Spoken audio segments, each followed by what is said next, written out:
Bonjour, je m'appelle Jean-Pierre Porte, je vais avoir 63 ans. J'ai débuté le judo en septembre 1970, j'ai donc 52 ans de pratique.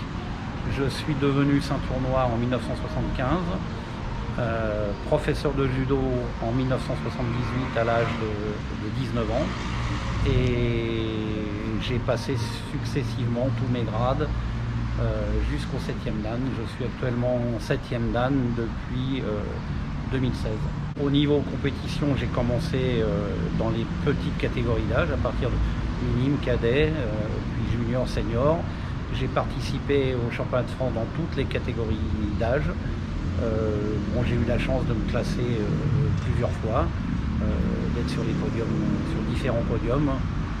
J'ai donc été sélectionné, pas en équipe de France, mais international pour participer à des tournois pour représenter la France.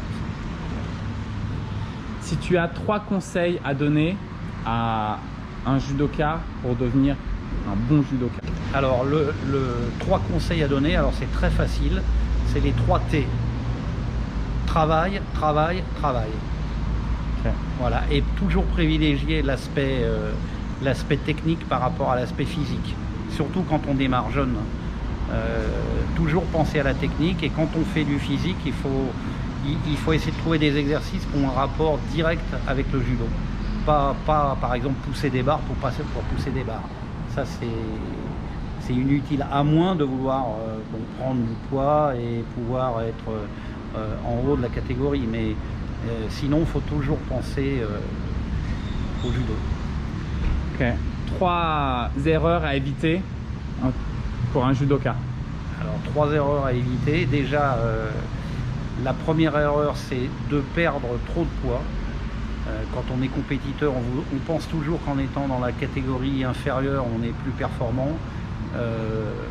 C'est pas du tout, c'est pas vrai du tout. Quand on observe les plus grands champions qui ont changé de catégorie de poids, bien souvent ils ont été plus forts dans la catégorie supérieure.